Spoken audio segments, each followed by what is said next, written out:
Ja, moin, mein Hübschen. Schön, dass ihr einschaltet hier zu einer neuen Folge bei Asgard's Fall Viking Survivors. Ein Spiel, was ich jetzt, ja, die letzten Tage ein bisschen mehr gesuchtet habe. An dieser Stelle Info oder Warnung vorab, es gibt kein Cloud-Saving. Das heißt, ich spiele sowas zum Beispiel auch immer super gerne dann abends im Bett. Und ja, konnte ich hier leider nicht, weil es komplett neuer Spielstand. Aber sei es drum für die Leute, die wirklich nur am PC zocken. Kleiner Tipp meinerseits, gefunden bei Henno, bei der Indie Expo. Das ist eine kleine, kleine Hausmesse, sag ich mal, von Head of Blood, der mittlerweile auch im Indie-Bereich als Publisher fungiert.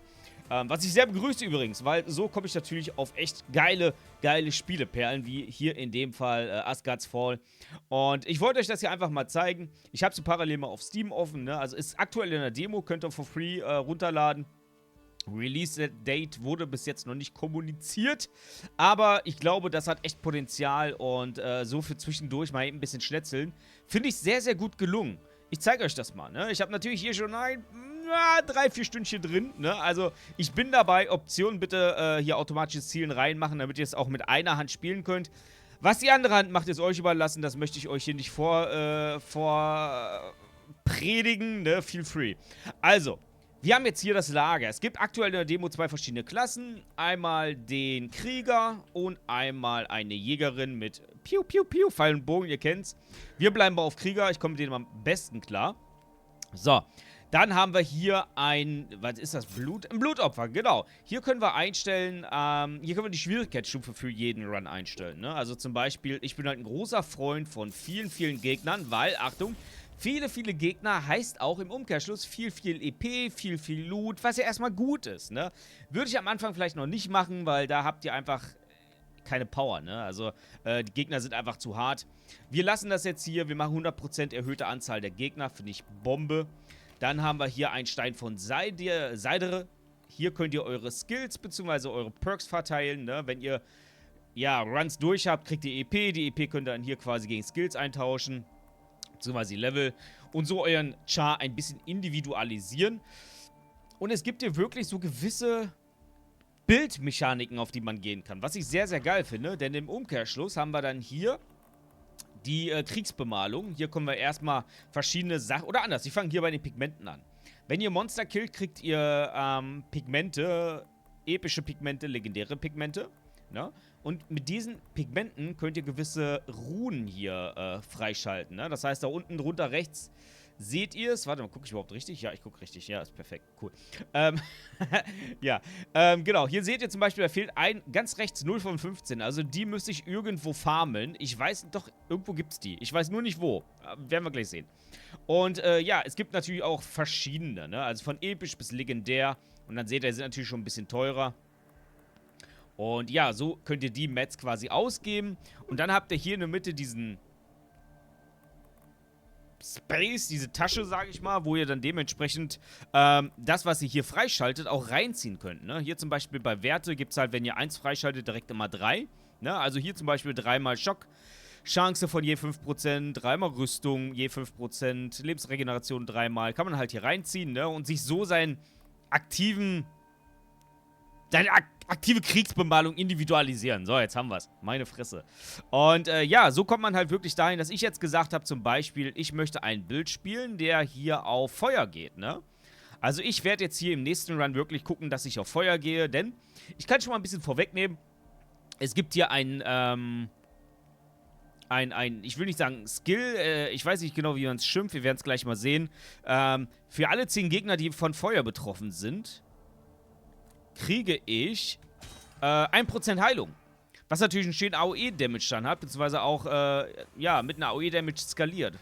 So, jetzt knallen wir die erstmal weg. Ihr seht, hier fallen halt so lustige bunte Kristalle raus. Ich habe am Anfang schon einen Perk bekommen, weil ich es hier auch in der Kriegsbemalung habe, beziehungsweise aktiviert habe.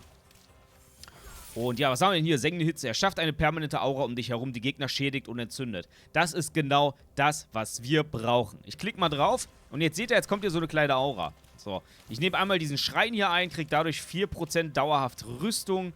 Ne, das Ganze mache ich wirklich bei jedem. Ich laufe die jetzt erstmal alle ab. Erhöht die Dauer von Statuseffekten um 2 Sekunden. Und jetzt habt ihr hier eine Anzahl drin stehen, 6 in dem Fall. Diesen könnte ich jetzt hier zum Beispiel reinziehen, ne? Hier in die Mitte oder wo auch immer. Man sollte hier ein bisschen strategisch planen und auch gucken, wo möchte man hin, was möchte man erreichen, wie soll der Bild aussehen, denn das ist unglaublich wichtig anhand des Netzes hier. So, ihr seht jetzt zum Beispiel, hier ist eine 6. Ich kann mit dem Finger nicht drauf zeigen, da oben, da oben ist eine 6 in diesem Viereck drin. Das heißt, ich muss 6 Knoten der Mächte drumherum basteln. So, was ist ein Knoten der Macht? Das hier ist ein Knoten der Macht zum Beispiel. Ne? Dieser Knoten der Macht wird jetzt hier mit 1 gezählt. Das heißt, wenn ich jetzt diesen Knoten, den packe ich jetzt auch einfach mal hier rein, so, da reinpacke und hier Knoten der Macht habe ich 1, 2, 3, 4, 5, 6, 7. Ne? Richtig gezählt? 3, 4, 5, 6, 7. Yes. Also 7 könnte ich drumherum, hätte ich 7 von 6 und der wäre aktiv. Ne? Das heißt, erst wenn die Mächte drumherum sind, ist dieser Knoten des Schicksals auch aktiv. So, jetzt haben wir aber auch Knoten des Schicksals, die 12 erfordern. Jetzt fragt ihr euch, Alter, wie soll das gehen? Weil es geht nur im Umkreis, ne? Also wirklich die direkt angebunden sind durch diese Spinnlinien hier, durch diese, ja, Knoten halt. Ne? Und da kann ich euch schon sagen, diese Mächte, die wir gerade gesehen haben, gibt es in verschiedenen Qualitätsstufen. Von Common, Episch und auch Legendär zum Beispiel. Legendär zählt für 3. Das heißt, wenn ihr hier einen Legendären setzt, habt ihr 3 von 6 schon erreicht. Und somit könnt ihr auch höhere Punkte erreichen. Ne? Um diese dann in dem Fall zu aktivieren. Und so muss man wirklich ein bisschen gucken, planen, wie man das Ganze aufbaut, wo es hingehen soll. Und ja, also es bockt. Ich habe da echt Spaß dran. Es ist natürlich jetzt hier das Rad nicht neu erfunden worden von diesem Genre, was er damals Vampire Survivors irgendwie gelegt hat, ne? So, warte mal, was haben wir hier? Beschwöre feurige Vulkane. Beschwört, hier unten habt ihr übrigens immer, ne, die Übersicht. Ich will Feuer haben. Aber ich roll mal um. Das haben wir hier. Verbrennt die anvisierten Gegner von innen heraus und halte ich um 1% des verursachten Schadens. Klingt jetzt sehr geil, ist aber nur so ein kleiner Laserstrahl oder so eine ja, der Gegner wird so durch so einen Strahl angeschossen und, ja, ist aber Peng, also hab ich jetzt nicht so toll. Wir nehmen hier Sotos Inferno, Schadenssteigerung um 15% für Feuer. Auf jeden Fall rein damit, ne? Wir wollen auf Feuer skalieren, wir machen hier richtig schön Feuerbild. Und gucken einfach mal, ob das auch funktioniert, ob wir das Richtige kriegen. So, jetzt haben wir hier einen Knoten des Echos. Und hier seht ihr, das ist ein Knotenmultiplikator. Das heißt, wenn ich jetzt hier zum Beispiel Entzündungschance plus 3% hier hinpacken würde. Und hier seht ihr, der geht nach links. Also 100% auf den linken Slot. Ne? Das heißt, ich würde den nochmal, beziehungsweise ja doch den multiplizieren um die 100% in dem Fall. Ne? Gibt es auch in verschiedenen Stufen, bis 150, 200%, wenn ich mich nicht irre. Also ein ganz cooler Slot und ich setze den mal. Ja, also man muss den mitnehmen, ne? Jetzt müssen wir natürlich einmal gucken, wo wir den strategisch setzen, sodass der Sinn macht, weil, Achtung, hier haben wir Knoten des Schicksals und ich hätte gerne noch einen zweiten bis dritten Knoten des Schicksals. Und damit die von den gleichen Mächten profitieren, würde ich den hier hinsetzen, den nächsten Knoten, und den dritten dann hier. Das heißt, wenn ihr einen legendären habt, setzt ihr den in der Mitte, damit der links und rechts jeweils 3 Punkte zugibt. Ist jetzt sehr viel Theorie, ihr merkt, ich bin drin in dem Game, ne? Ich bin wirklich drin. Aber deshalb müssen wir hier ein bisschen gucken und ich würde einfach mal den hier hinsetzen. Und wenn ich einen finde, der einigermaßen gut prockt, wo ich sage, jupp, Crit-Chance zum Beispiel, legendär mit 1,4%, dann würde ich den da reinsetzen und dann kriegen wir da den Multiplikator drauf und das knallt dann richtig rein. So, hier haben wir nochmal sengende Hitze, rein damit. Wunderbar, ne? Mir geht es hier primär gar nicht um den Damage, die sengende Hitze macht, also die Aura, sondern vielmehr darum, dass die Gegner Brandschaden kriegen, also einen Statuseffekt kriegen, weil es gibt ja einen Knoten der Macht, der halt mit alle 10 Gegner, hier Blitzfähigkeit, auch hier wieder Knoten des Schicksals, die könnten wir jetzt hier hinsetzen zum Beispiel und dann legendären in die Mitte, sodass beide Knotenpunkte von profitieren. Lassen wir jetzt. Wir gucken mal eben. Hier haben wir einen Knotenmultiplikator, erhöhter Feuerschaden, den brauchen wir. Ist ein epischer, das heißt, ich setze den jetzt einfach mal hier hin und ihr seht 2 von 6. So. Wir haben den Feuerschaden jetzt ein bisschen erhöht. Na, aber ich komme nochmal zurück zu dem Knotenpunkt, den ich mir wünsche. Alle 10 Gegner, die mit Feuer oder einem Statuseffekt besetzt sind, heilen uns um 1%. Und dadurch, dass nachher Gegnerhorden kommen, die halt wirklich, wie jetzt hier schon, also es sind hier locker 50 Gegner, ne? Stackt das natürlich unheimlich gut. So, wir gucken mal. Wir brauchen ein paar mehr Skills. Feuerschaden. Hier haben wir auch wieder, ja, Fähigkeit. 40% größere sengende Hitze. Nehmen wir einfach mal mit. Jetzt müssen wir aufpassen. Jetzt kommt natürlich auch ein bisschen Range von den Gegnern dazu. Ne, das heißt, hier durch die kleinen Bienchen oder halt die Charging Wildschweine. Müssen wir ein bisschen aufpassen. Mit Space können wir übrigens uns hier, ja, durch die Gegend jumpen. Neben meinem Char seht ihr so eine kleine Kugel. Ne, das heißt einfach, okay, oh, erhöhter Feuerstand nochmal. Mega. Würde ich jetzt sogar eigentlich hier hinsetzen. Aber eigentlich müssen wir den hier erreichen. Komm, wir nehmen den hier hin, dass wir den Knotenpunkt aktiv kriegen. Ja, so, hier seht ihr, dieser blaue Kreis, der da langsam sich füllt, ist unser Charge. Also, dass wir quasi aus Gefahrensituationen rauskommen oder aber in Gegnern rein, was ich auch natürlich super gern mache. Einfach rein in die Olga, um einfach alle mal schön zu verbrennen. So, auch hier sengende Hitze, 30% Fertigkeitsgröße, perfekt, nehmen wir mit. So, hier oben sieht ihr diese kleinen Pfirsiche, ne, die geben uns Heal, also die heilen einfach unseren Leben ein bisschen hoch, wenn wir irgendwo low sind. Wir haben 410 aktuell, wir müssen noch 3 Skills hochholen, das müssen wir wirklich, weil sonst kriegen wir ein Damage-Problem. Erhöhte Crit-Chance, perfekt, gibt auch hier wieder 2. Gehen wir hier hin, ja, dann haben wir 6 von 6 und damit ist er aktiv. Erhöht die Dauer von Statuseffekten um 2 Sekunden, was natürlich mega ist. Gerade im Verbrennen, das lohnt sich dann schon. Und es gibt übrigens auch einen Knotenpunkt, dass der Damage nicht, also Dot Damage, wie jetzt hier das Verbrennen zum Beispiel, nicht über eine Zeit wirkt, sondern instant ausgelöst wird. Das heißt, wenn das über Zeit irgendwie 500 Damage macht, dann wird das instant ausgelöst und die können wieder verbrannt werden. Was einfach mega ist, Alter. Ne? Und so könnt ihr wirklich schauen, okay, was macht für euch Sinn? Welcher Bild, ne? Das Ganze gibt es auch für Eis, für Blitz, also es gibt richtig geile Mechaniken hier. Statische Entladung, Blitzfähigkeiten können überladen und haben eine 12% Chance, erneut gewirkt zu werden. Brauchen wir jetzt nicht. So, wir gucken mal weiter. Hier haben wir einen Knotenmultiplikator. Könnten wir jetzt hier auf Feuerschaden machen. Ich suche aber eher einen weiteren Knotenpunkt. Crit-Chance, boah, auch nicht schlecht. Knotenmultiplikator. Nach unten rechts könnten wir hier die Crit-Chance mit erhöhen. Shit, ey. Shit. Würde ich... Das ist nicht schlecht, ne? Und jetzt muss man halt überlegen, was ist dir mehr wert, was ist dir lieber? Wir könnten jetzt noch zweimal rollen, glaube ich. Und auf den Knotenpunkt hoffen. Aber wir gehen erstmal hier auf Crit. So, ne? Haben wir 2,6% Crit-Chance, was natürlich schon nice ist, finde ich. So, wir kommen hier noch super voran, indem wir einfach, ja, laufen. Ohne, dass wir jetzt großartig chargen müssen. Das haben wir hier. Durchbohre zufällige Gegner. Nehmen wir mit. So, dann haben wir schon mal 4 Skills. Den 5. holen wir uns gleich. Mach mal weg da. So.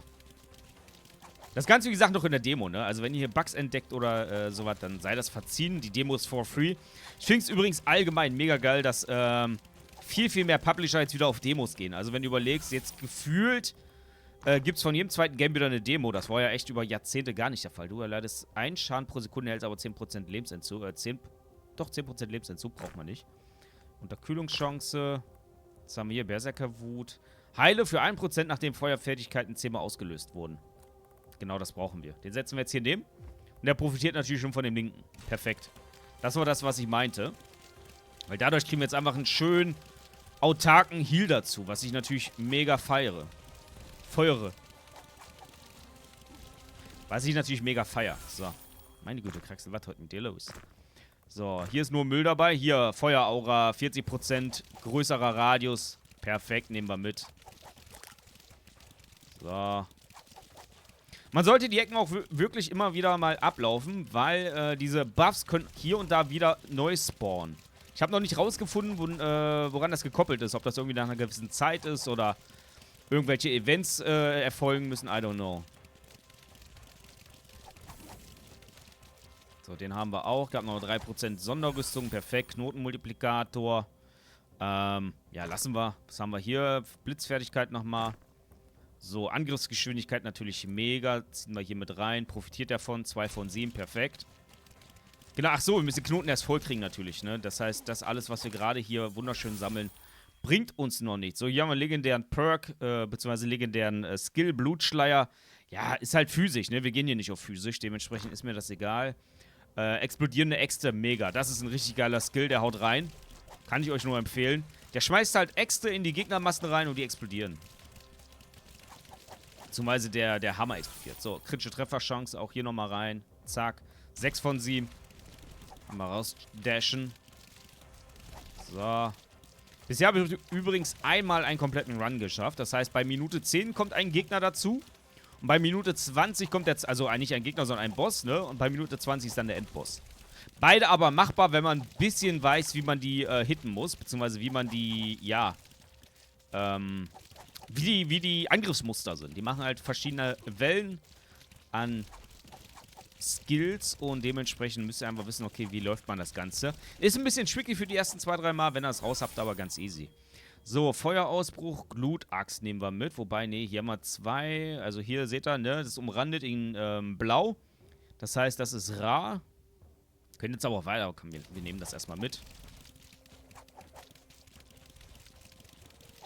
So, genau. Nimm mal schön hier alles an Mana-Kristalle mit oder EP-Kristalle. Das ist wunderbar. Und ich bin gespannt, was für Klassen kommen, ne? Also hier ist natürlich noch viel, viel mehr geplant für das Game. Und ich freue mich drauf. Ich hoffe noch, dass es irgendwann demnächst Cloud-Saving gibt, dass ich das halt einfach im Bett auf dem Steam Deck weiterzocken kann. Das fehlt mir halt wirklich, ne? Weil gerade bei so kleinen Games, die du ja nicht unbedingt am PC spielst, da willst du halt so die krassen Games spielen, ne? Mit fetter Grafik. Und diese kleinen Indie-Perlen, wie gesagt, spiele ich viel lieber. Das rollen wir um. Diese kleinen Indie-Perlen spiele ich viel lieber auf dem Steam Deck. Hier, zack, Glutaxt rein damit. So, wunderbar. Guckt euch das an. Guckt euch das an. Haben wir gleich unser nächstes Level up. Perfekt. So, oh, hier 100% Knotenmultiplikator. Nach oben rechts erhöhter Feuerschaden. Maximales Leben, wir nehmen erhöhter Feuerschaden. Haben wir hier um 24% mehr Damage, was natürlich mega geil ist. Wenn wir jetzt noch den nächsten Knoten kriegen, dass wir Feuerdamage nicht als Dot haben, sondern instant auslöst, dann haben wir hier einen richtig geilen Bild geschaffen. Mal gucken, vielleicht haben wir Glück. So, nach 5 Minuten hauen wir auf jeden Fall schon guten Damage raus hier, das muss man einfach sagen. Wobei, ich habe das Ganze schon wirklich, richtig krass skaliert im letzten Run. Da war ich dann irgendwie beim Dot Damage von knapp 500. Also das ist schon sehr, sehr nice. Da hatte ich aber Crit-Chance irgendwie bei 50% insgesamt und Crit-Schaden-Multiplizierer auch bei, ich weiß gar nicht wie viel, insgesamt sehr, sehr viel auf jeden Fall. Mit Tab könnt ihr übrigens gucken, was ihr aktuell habt, ne? Und ich habe gerade, warte mal, lass mal gucken. Genau, das sind die ich aktiv habe. Dematerialisieren, was heißt das? I don't know. Oh. Berserkerwut hat eine Chance, den Spieler in Rage. Lebensregeneration nehmen wir auf jeden Fall mit. Packen wir dann hier hin. Das ist ein legendärer, der gibt halt nochmal schön on top. Genau, hier gibt es Ruhen und ich weiß noch nicht, wofür die sind. Das habe ich noch nicht rausgefunden. Wahrscheinlich ein Feature, was es hier im Spiel noch nicht gibt, könnte ich mir vorstellen. Weil ich habe sie jetzt auch auf der Karte in der Basis noch nicht gefunden. Na, also werden mir da nicht angezeigt. Von daher vermutlich einfach schon mal für das Release wichtig. So, jetzt müssen wir ein bisschen kiten hier. Senkende Hitze, wir rollen mal einmal durch. Hier Ausbruch, 10 Sekunden Cooldown Reduction nehmen wir mit. So, wo sind denn gerade so unsere Crits hier? Ich sehe gerade aktiv noch gar keine. Ja, so ein paar ploppen mal auf, aber 175. 100. Also alles sehr, sehr übersichtlich. Da geht auf jeden Fall einiges, ne? Also Crit-Schaden-Multiplizierer müssen wir gleich mal reinhauen. Was haben wir hier? Jedes Mal, wenn du Schaden nimmst, besteht eine 5% Chance darauf, 1% erhöhten Schaden zu verursachen. Ist natürlich mega geil. Problem an der Sache ist jetzt aber, wir brauchen 8. So, wenn wir jetzt hier einen setzen, kriegen wir nicht hin, weil hier würde ich gern halt einen reinballern, dass der Damage direkt prockt. Ja, bringt nichts, bringt nichts, bringt nichts. Das heißt, egal wo wir ihn hinsetzen, wir hätten halt maximal 6. In dem Fall ist das leider Peng. Wobei es schon nice ist. Jedes Mal, wenn wir Damage kriegen, 5% Chance, 1% mehr Damage zu machen, ist natürlich nice. Erhöhter Feuerschaden. Alter, legendär.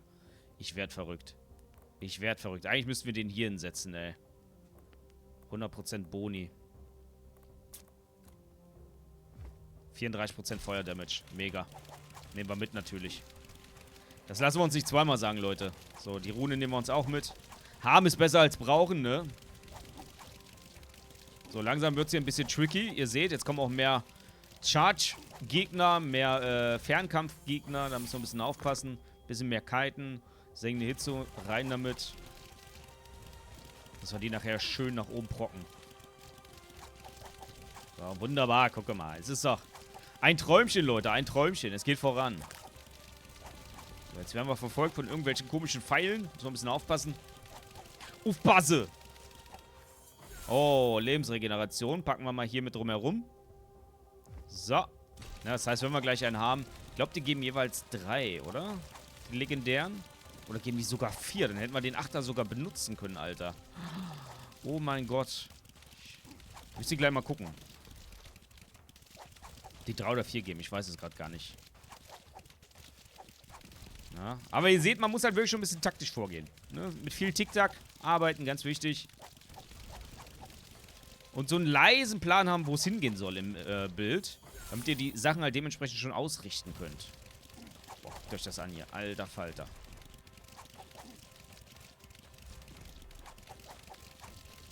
So, da unten ist ein Item. Der zieht die ganzen Kristalle zusammen, die wir quasi irgendwo liegen haben auf der ganzen Map. Kennt ihr aus jedem Roguelike. Hat irgendwie jedes Spiel. So, was haben wir hier? Multipliziert für kritische Treffer. Hauen wir rein. So, warte mal. Ja, komm, hau da hin. So, was haben wir hier? Zahn des Riesen, Feuer. Wir skillen mal, wir haben genug Punkte. Ja, machen wir hier schön unsere Aura größer. Könnten natürlich parallel auch noch eine Eisaura reinballern. Das geht auch. Dann haben wir Feuer und Eis. Ne? Eis verlangsamt natürlich. Würden wir uns ein etwas etwas einfacheres Leben machen. So, aber das funktioniert doch wirklich schon schön hier. Wunderbar. Die knuspern alle vor sich hin. Da kriege ich doch direkt Bock aufs Grillen hier. So, jetzt könnten wir... Lebensregeneration... Wir setzen den mal nach oben. Wobei, nee, der bringt nichts. Wir setzen den hier rein. Ja, hau mal rein. Boah. Da war ich jetzt aber im Charge hier, ey. Meine Fresse. So, gucken mal. Das sieht doch wunderbar aus. So, dann gucken wir gleich mal, dass wir ein bisschen gambeln. Dass wir einfach hoffen, dass wir den anderen Knoten kriegen. Dass der Damage instant ausgelöst wird. Wir haben genug Punkte gesammelt. Wir sind jetzt bei 8000 hier unten. Da seht ihr das. Was natürlich mega ist. Okay, wie kriege ich das jetzt weg? Gar nicht. Okay, dann ist ein Anzeigefehler. Escape? Nein. I? Na, ja, doch mit I geht's weg. Okay, perfekt. Also nicht mit der Maus drüber hovern. Habt ihr sonst ein Problem. Didim. So. Können wir hier einmal durchgehen. Komm. Oh, oh, oh, oh, oh. Nice. Legendär. Nehmen wir natürlich mit. Der Damage ist nachher für den Boss wichtig, den wir in 30 Sekunden kriegen. Boah, Alter. Jetzt haut's rein hier. Jetzt müssen wir ein bisschen aufpassen. Jetzt müssen wir auch gucken, dass unser Charge hier wirklich ready ist. Dass wir rausgehen können, wenn es gefährlich wird. Ganz wichtig, Leute. Aufpasse! Jetzt gehen wir hier einmal kurz rein, dass sie mal ein bisschen Feuer-Damage abkriegen. So, jetzt hier nochmal reinkiten. 1, 2. Oh, was haben wir hier? Bewegungsgeschwindigkeit. Mega wichtig. Nehmen wir mit. Packen wir hier rein. Weil der Boss, der gleich kommt, in 5 Sekunden, der erfordert das. Ihr werdet gleich sehen, warum. So, genau der.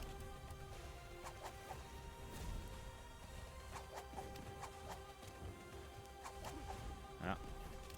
So, und hier müsst ihr halt wirklich immer im Winkel von 45 Grad rausgehen.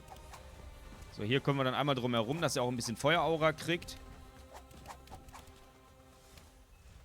Und ihr seht, der Damage ist halt echt nicht so geil, ne? Also im letzten Run habe ich den innerhalb von, ich weiß nicht, 10 Sekunden down gehabt oder so. Das ging ruckzuck. Jetzt zieht sich das hier natürlich ein bisschen wie Kaugummi. Und dazu kommen auch gleich wieder die Gegner, ne? Ich glaube, ich habe 1 Minute Zeit, den zu killen und danach kommen Gegner dazu. Was natürlich gut ist, weil wir dann auch wieder leveln. Das heißt, wenn wir irgendwo eine Damage-Diskrepanz haben, können wir die damit wieder, ja, ausmerzen. Mir fehlt noch irgendwie eine Ult oder sowas. Irgendwas, was richtig reinknallt.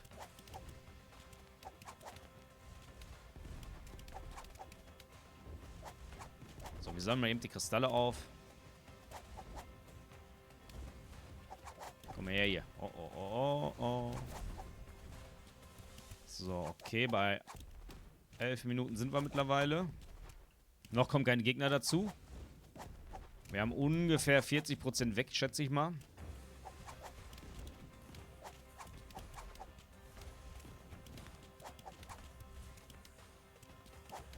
Ja, man sieht halt, ich habe den physisch, also wir hauen halt physisch zu, ne? Wir haben zwar alles voller Fire Damage Attacken, also Elementar Feuer, aber unser physischer Damage ist halt am Arsch und damit gehen wir auf Short Range, wie man sieht.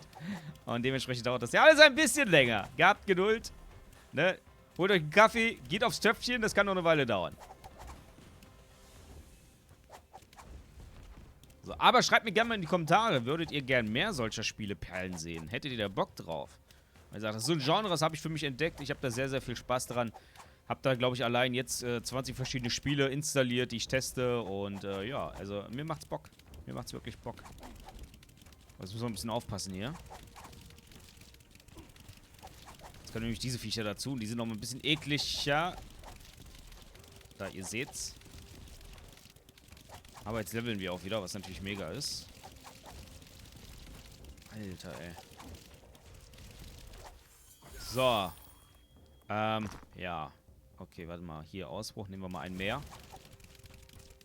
In der Hoffnung, dass wir einfach mehr Damage kriegen auf das Vieh. Den Endgegner hier, auf den Boss. Also Endgegner ist es nicht, da kommt noch einer. Alter, jetzt wird's ekelhaft hier. Ich brauche da unten einmal, ganz kurz. Oh mein Gott. Komm, sammeln wir alles einmal auf. Da kommt nicht viel, ne? Ne, hat nicht für ein Level abgereicht, leider. Da oben ist noch ein Heal. Das brauchen wir einmal. So, jetzt müssen wir hier einmal schauen. Jetzt gehen wir hier auf Entzündungschance 10%. Kettenblitz.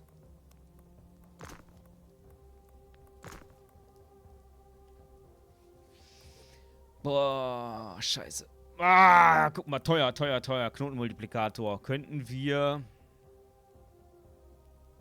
Maximales Leben, erhöhter Feuerdamage. So, dann haben wir jetzt 200%. Komm, wir probieren es mal. Alter, ey. Oh mein Gott. Oh mein Gott. Ja, also wir haben hier ein Damage-Problem, wie ich sehe. Das heißt, wir haben irgendwo ein kleines... Also wir haben einfach zu sehr auf Feuer geskillt, weniger auf physisch. Wir machen halt physischen Damage, ne? Also klar, unsere Attacken sind komplett Feuer, aber viel Damage kommt halt auch oder sollte über unseren Auto-Attack kommen. Und das haben wir nicht. Das ist hier so ein bisschen gerade das Problem, was wir haben. Kriegen wir das noch gewuppt? I don't know. Wir werden es sehen.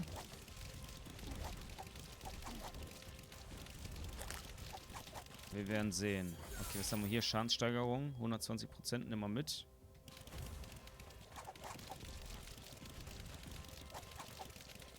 So, wo sind denn die Crits? Ich kann gerade gar nicht gucken. Ich sehe keinen. Ich sehe keine Crits, verdammt. Da ist die Frage. Kann Elementar-Damage critten, ne? Ja doch, 238 waren da gerade. All die Hälfte von dem, was ich sonst im letzten Run hatte. Da habe ich anscheinend einiges mehr richtig gemacht. Was ich jetzt hier verkehrt mache. Aber schön. Dazu spielen wir ja auch, verdammte Axt. Oh, jetzt muss ich aufpassen. Okay, jetzt einmal hier. Schaden. Lebensregeneration. Wir gehen mal hier weiter auf Feuerdamage.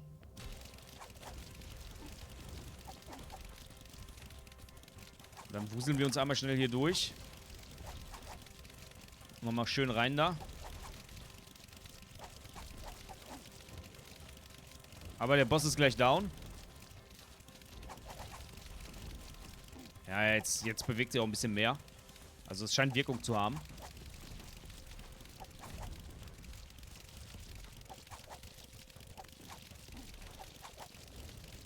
So. Da ist eine Kiste, die brauchen wir. So, einmal die ganzen Runen mitnehmen. Oh, ich darf nicht sterben, ey. Ich darf nicht sterben. So, was haben wir hier? Zahn der Riesen.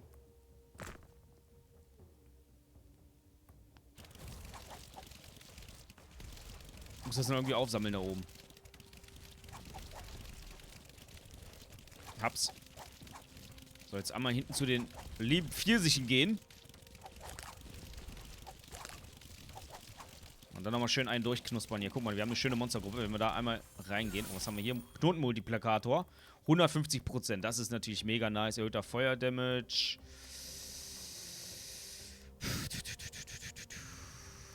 Wäre halt geil, wenn wir den irgendwo auf den legendären ballern könnten, ne? Haben wir jetzt nicht. Bringt uns jetzt instant gar nichts. Nehmen wir raus. Schaden verursachende Schadenseffekte fügen keinen Schaden mehr über Zeit. Schaden verursachende Statuseffekte. Feuer, verbrennen. Fügen keinen Schaden mehr über Zeit, sondern den gesamten Schaden sofort zu. Guckt euch das an, Alter. Guckt euch das an. Und das ist der Gamechanger jetzt hier, Leute. Das ist der fucking Gamechanger. Weil die werden instant verknuspert. Und kriegen den Damage instant und werden wieder instant verknuspert. Also das ist einfach ein schöner skalierender Damage jetzt hier. Wunderbar. Nice.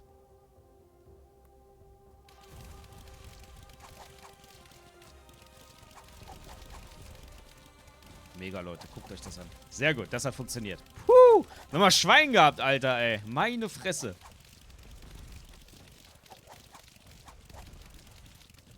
Müssen wir ein bisschen aufpassen vor den Chargern. Oh, da unten liegt noch eine Rune. Wie konnte ich die denn vorhin übersehen? Verdammte Axt.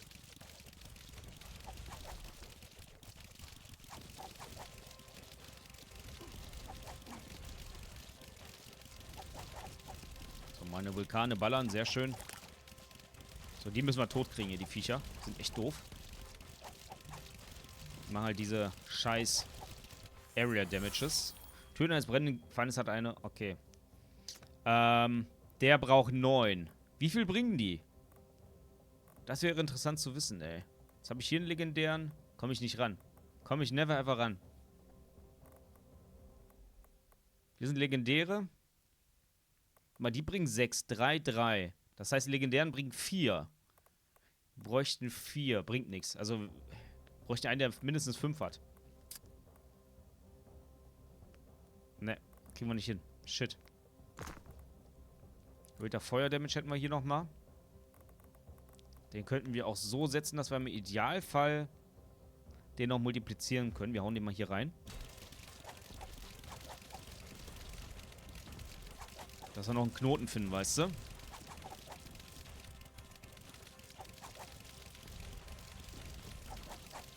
Junge, ey. Aber Damage läuft. Sehr cool.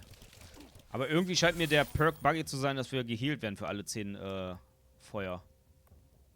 Damages, die wir austeilen. Und wir gehen jetzt mal ein bisschen mehr hier auf physisch.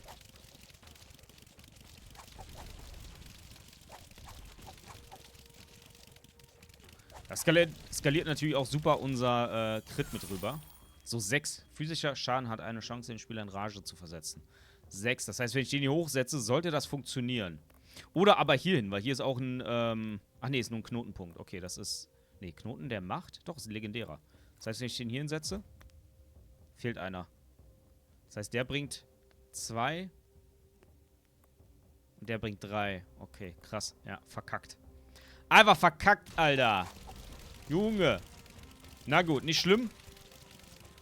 Bei 45 Leveln ein falsch gesetzt, das ist in Ordnung. Also, das ist in Ordnung, finde ich. Damit können wir leben.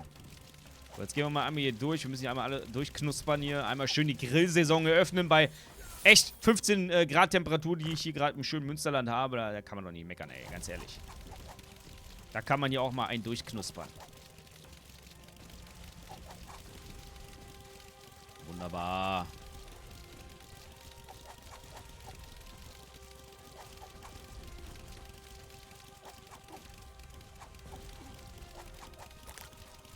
Wir laufen jetzt einmal durch. Irgendwo nach unten, in der Hoffnung, dass wir noch irgendwas finden, was wir noch nicht gesehen haben. Warum ist hier noch ein bisschen Heilung gelandet? Aber, ja. Dann ist auch so, glaube ich, ganz gut. So, was haben wir denn hier? Ausweichchance. Klar, rein damit. Ah, wenn ich jetzt hier noch einen hinsetzen könnte, Mann, ey. Meine Fresse. Na. Komm, setz mal rein da. Ja. Ausweichchance ist nie verkehrt. So, noch 2,5 Minuten, dann kommt der nächste Gegner, der letzte Gegner, der Endgegner. Der Endgegner, Alter! Das, was damals zu Super Nintendo-Zeiten noch ein Wort war, wo man sich vor gefürchtet hat. Gefürchtet. Man hat sich vor gefürchtet, verdammt. Alter, jetzt droppt aber auch alles hier. Da war ich zu gierig. Tod durch Gier, Klassiker. Kennen wir alle von Diablo. Lass das mal besser sein. So, irgendwo waren auch hier noch die Peaches. Wo sind die Peaches? Da ist ein Peach. Das ist ein Apfel, glaube ich, ne? Ist gar kein Peach. Ist einfach ein fucking Apfel. Aber wir kriegen ja auch richtig schön Ressourcen, was natürlich mega ist. Weil ich müsste eher das Feuerlevel zocken, ey, weil da sind die wichtigen Ressourcen dabei. So, hier, Ausbruch. Ah, mega. Ihr könnt ja mal sagen, ob ihr noch ein Let's Play haben wollt über das Feuerlevel, was natürlich ein bisschen schwieriger ist. Also wirklich nicht nur ein bisschen, sondern schon ein ganzes Stück schwieriger.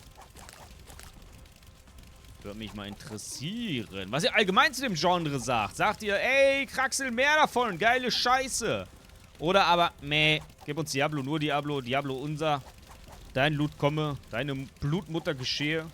Wie in Season 7, wie auch in Season 8.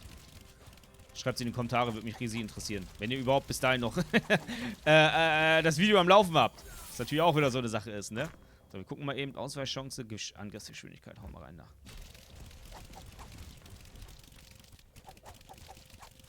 So, schön den Low-Auto-Attack pushen. Ganz wichtig.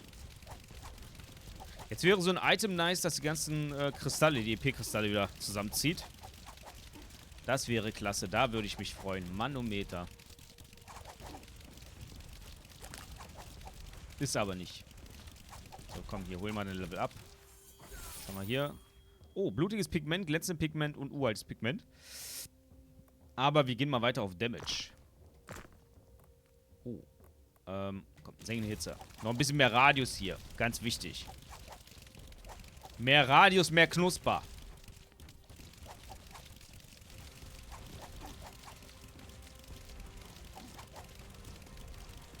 Okay, jetzt müssen wir erstmal wieder ein bisschen unseren Charge aufladen. Kann ich nicht einfach stehen bleiben, ey? Ne, die sterben nicht instant. Leider Gottes. Bin mal gespannt, wie viele Level-Ups wir gleich haben. Das wird interessant. So, ich muss mal eben meinen Apfel schnacken hier. Da habe ich ihn, danke. Ist ein Apfel, ist kein Pfirsich. Ich habe das jetzt am Klang erkannt. Ganz wichtig, ne? Ich bin ein Apfel-Kolossineur. Ich erkenne das. Ein Apfelsommelier, weißt du?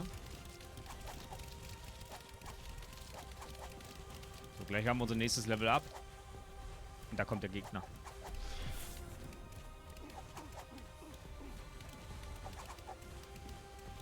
Jetzt müssen wir hier ein bisschen aufpassen.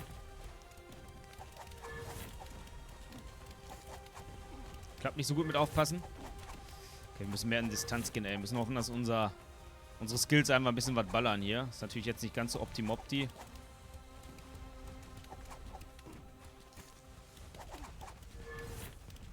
Jo. Okay, kann sich nur um Stunden handeln. Okay, da kam Dodge. Habt ihr gesehen? Der Dodge hat uns gerettet hier. Jetzt einmal ein bisschen rangehen. Ach, okay, der giftet. Gut, gut, gut. Gehen wir mal ein bisschen auf Distanz. Während er seine Scheiße raushaut.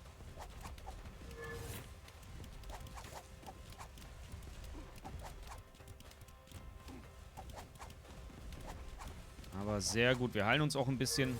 Was natürlich mega ist. Blutungschance, komm, nehmen wir mit. Vielleicht blutet er dann auch ein bisschen.